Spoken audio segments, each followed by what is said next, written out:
There were two unique things about the 1966 TT races. They were held in late August, early September due to the shipping strike in June, and the 17 competitors in Friday morning's 3-lap 50cc race had a massed start.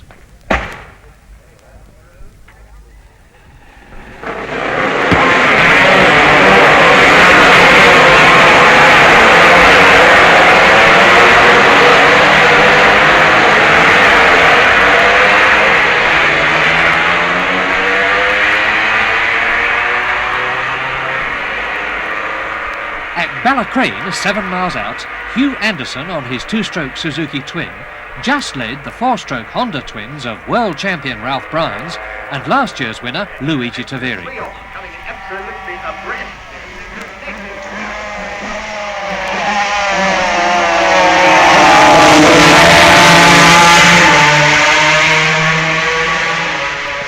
But as he started his last lap, Bryans led Taveri by 24 seconds. Having shattered the lap record by nearly 5.5 miles an hour at an incredible 86.5.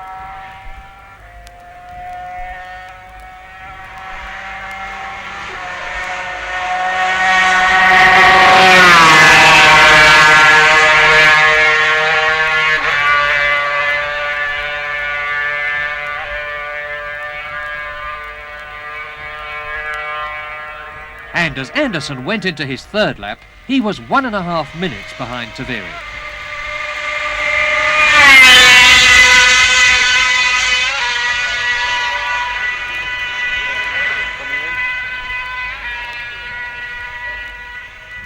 Bryans went on to win his first TT.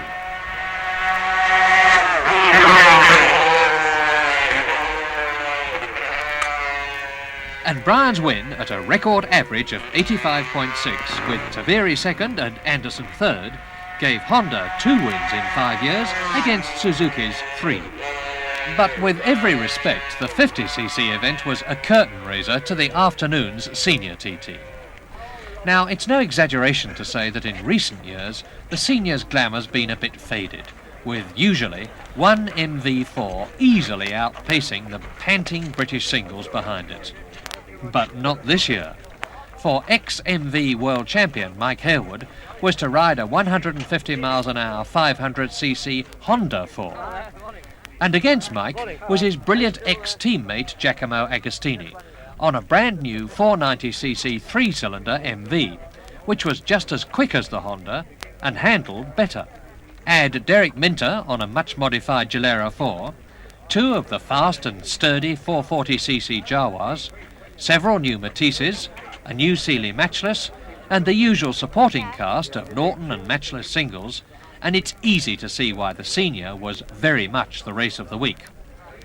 2 entirely new sounds then, and the very welcome return of one we'd not heard in the island since 1963. Here they are.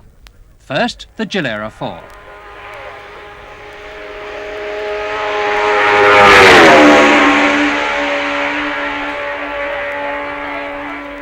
Now the MV3.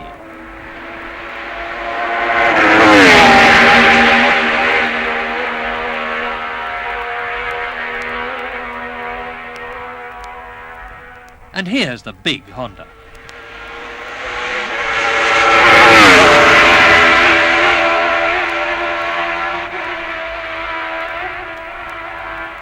Thanks to the late date, the World Championship position was really exciting.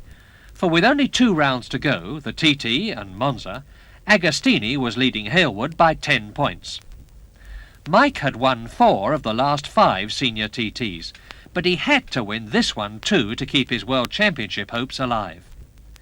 Now, Agostini had won Wednesday's junior TT, the first Continental ever to do so, and had done a practice lap at 102.3 on the big MV.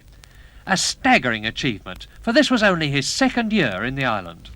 Giacomo had mastered the complex 37 3/4 mile TT course incredibly quickly, so I asked him how he'd set about learning it. Ago told me, and Air Mackie works rider Alberto Pagani supplied the translation. Beh, all'inizio ho cominciato con una moto da turismo, e poi ho incominciato a girare in macchina e con una cartina me lo studiavo la sera. Well, I just start to learn the circuit. First with a standard motorbike, and after in a car, and after with a little map in a room in evening. And all that studying had obviously produced results. But against Agostini's fastest practice lap at 102.3, Halewood had done one at 106.3. I suggested to Mike that he had done this deliberately to put Agostini off. You can't put a Lego off. He never stops trying. You can't demoralise him too much. He always comes back with a bang, unfortunately. How does the 500 Honda go? You've been riding the MV for 4 years now. How does the big Honda compare with it? It's miles an hour faster. It's just like riding a rocket, you know, but it doesn't handle too well. But, you know, like I said, it's so fast it makes up for how it doesn't handle. There are varying stories about the troubles you've had with it this year. One school says that the brakes haven't been so good, so you've had to use the gearbox more than you would have, and the others say that the gearbox isn't so good. Which would be true, or are neither of them? Well, they're both true, really. Most of the year we've had gearbox trouble and brake trouble, but I don't think one complements the other. But they've now got a new gearbox in it, and we hope it's going to be reliable. But now we've also got new brakes as well. With his incredible record of TT successes, Halewood was obviously the man to watch. And amongst the many who had no doubts about his superiority was Derek Minter. Mike is in superb form. I watched him the other day when I was walking round Sculler's Corner on the 250 when he'd done this 104 mile an hour lap. And he got into such a tank slap and he didn't take a slightest bit of notice. And all he done was just looked over the screen and saw me walking down the road. And I thought, by gee, if he can do that and lap at 104, well, that's it, I shan't see him in the 500. But if all eyes were on Mike Halewood, the same eyes were also on Giacomo Agostini, for he was in terrific form, and his new MV3 was clearly far better than the old 4.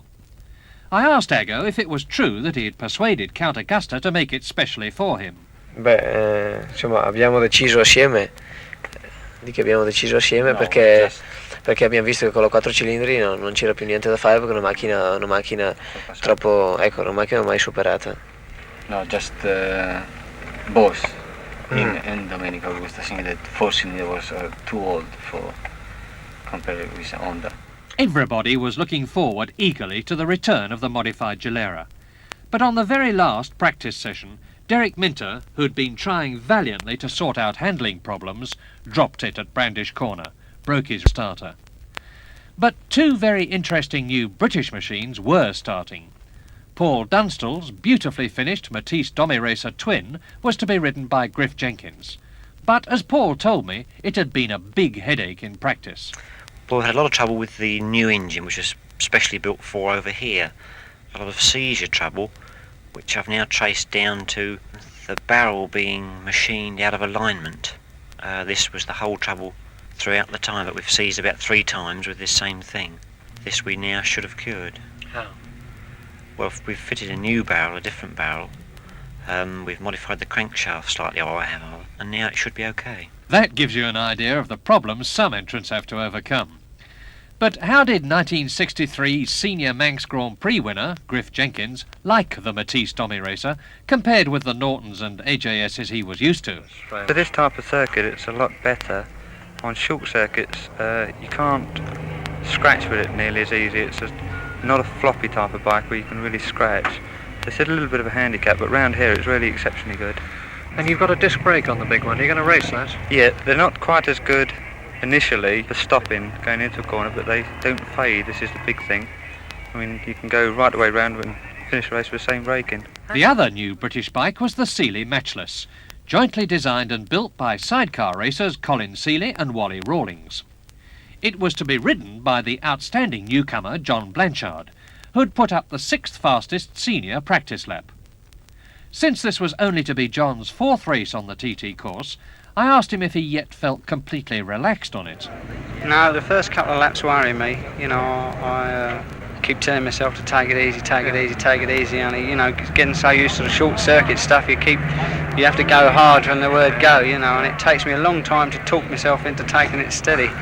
Now, what about the 500? Do you find that a bit of a fire engine after? Yeah. It's my first year on the 500, you know, but I've done 96, and I've only done half a dozen practice laps. Racing conditions are ideal, Now, with Agostini's NB warming up, the 80 starters from 17 countries, including men of the calibre of Mike Duff, Joe Dunphy, Chris Conn, Jack Ahern, Peter Williams and Malcolm Uphill, are ready to set off on their 6 laps at 10-second intervals. Halewood starts first with Joe Dunphy, and Mike's going at a fantastic pace, for at Kirkmichael, 14 miles out, he's way ahead.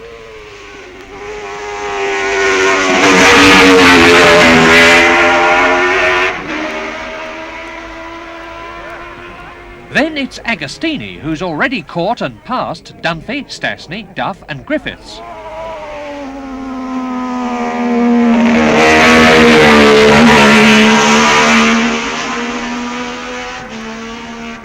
Now Jack Ahern's Norton in 6th place.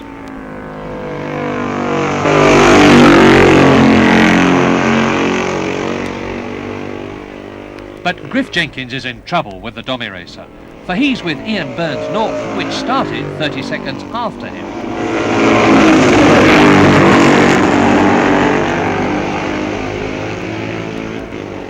Up and over the mountain, Halewood's really pressed on, for here's the Honda at Craigna Bar already.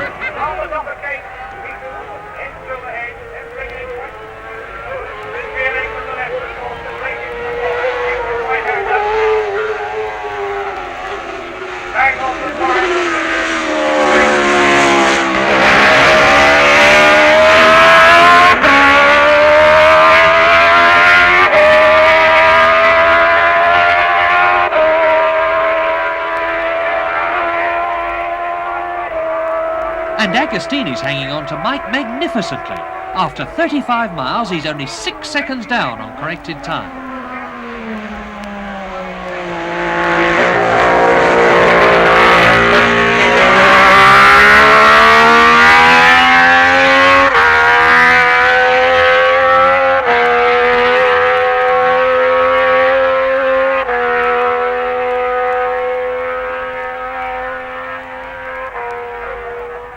And what's this?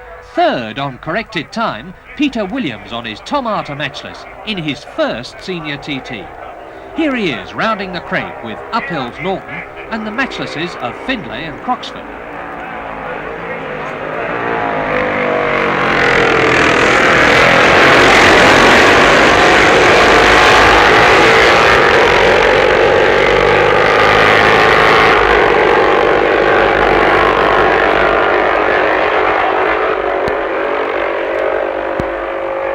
Wow! The second fastest standing start lap ever. Halewood leads Agostini by a mere 6 seconds at 105.8. And what about Agostini's standing start lap at 105.3 in only his second Senior TT? Magnificent! And only 16 seconds separate Williams, Uphill and Blanchard in the next 3 places. Jack Ahern retires at the top of Grey Hill. So now, on lap 2, Chris Conn's Norton's on the leaderboard. And moving up, for poor Peter Williams loses 3 minutes at Quarter Bridge, fixing a loose plug terminal. At Kirkmichael, Malcolm Uphill, last year's double Manx Grand Prix winner's 3rd, and right with him in a brilliant 4th place in his first Senior TT, John Blanchard.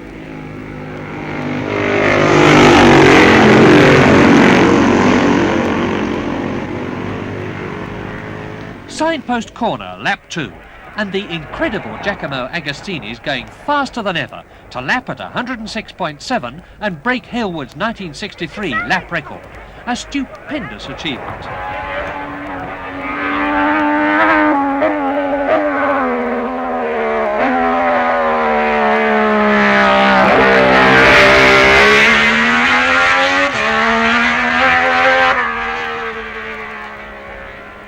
Frank Stasny's moving up on the 440 Jawa in spite of a blinding headache after a practice crash.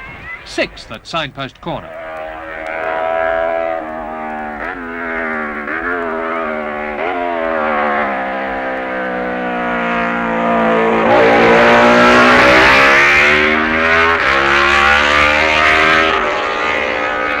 But Mike the bike's reaching heights even he's never reached before. A new lap record at 107.1 to increase his lead over Agostini to 11 seconds. Here's the Honda, starting the quickest lap ever done in the islands, hurtling over Beleg Bridge and rounding Signpost Corner.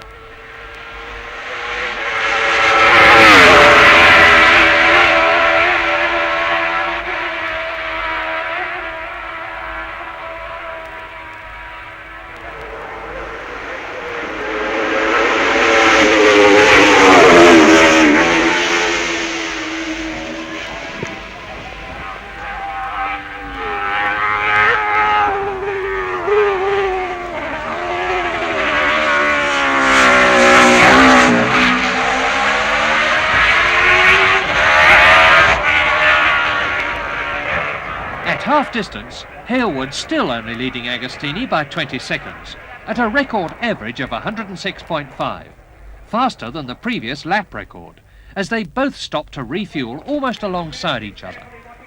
Mike's stop, 35 seconds. Agostini's just 2/5 of a second longer, and now he's getting away.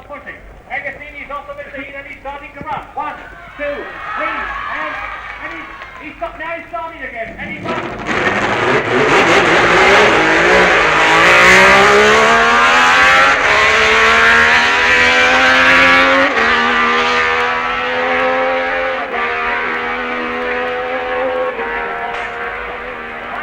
Con and Stasny come into the pits together.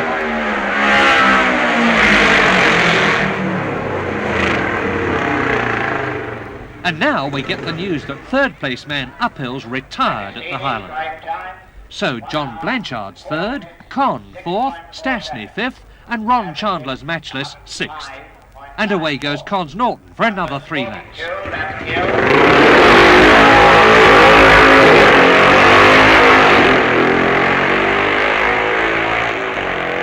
Blanchard's away after an agonisingly long pit stop to fill a small tank, and that's lost him a lot of time to Chris Con.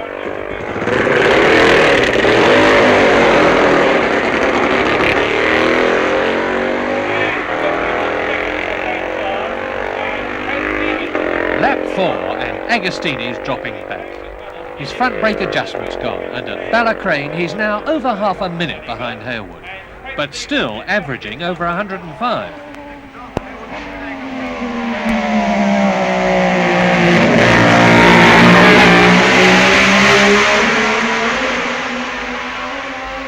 All the way round the 4th lap, Mike Harewood increases his lead. Ballacrane, 24 seconds. Ramsey, 30 seconds. And at Craignabar, he's 40 seconds ahead of Agostini's MV.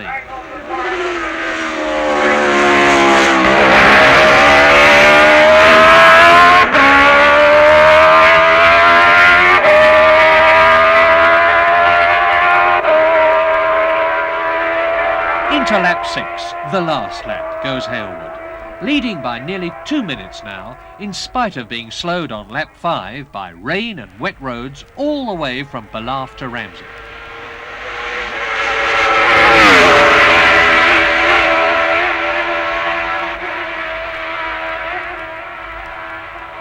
Then Agostini, settling for second. His average down to 102.3, but a magnificent ride. For now he's not only slowed by his brake trouble, but remembering that last year he came off in the wet and had to retire.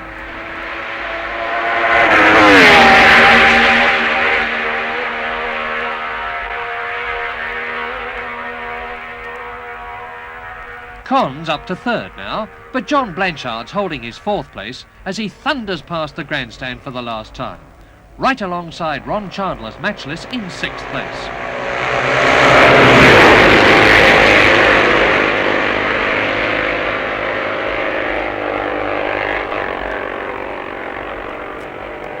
And here's a sensation. Peter Williams is back in the hunt. After that 3-minute stop when he was third on lap 2, he's gained place after place. And now he's up to 9th as he starts lap 6 and destined to finish a brilliant 7th.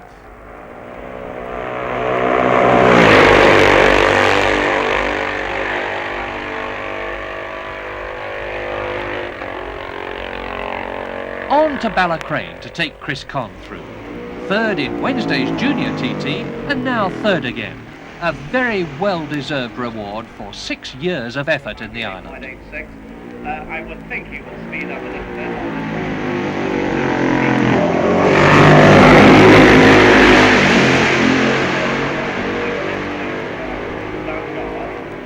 And then that tough old campaigner Frank Stasny, now down to 6th on his Jaguar, behind Chandler's Matchless.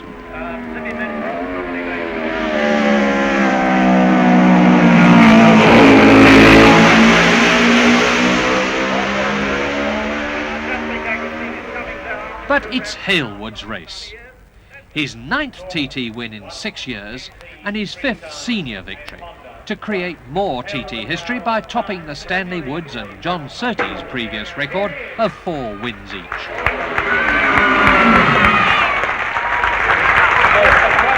But in its way, just as brilliant as Halewood's ride was that of Agostini, who, as he comes in to finish 2nd, definitely shares with Mike the title of top TT rider of 1966.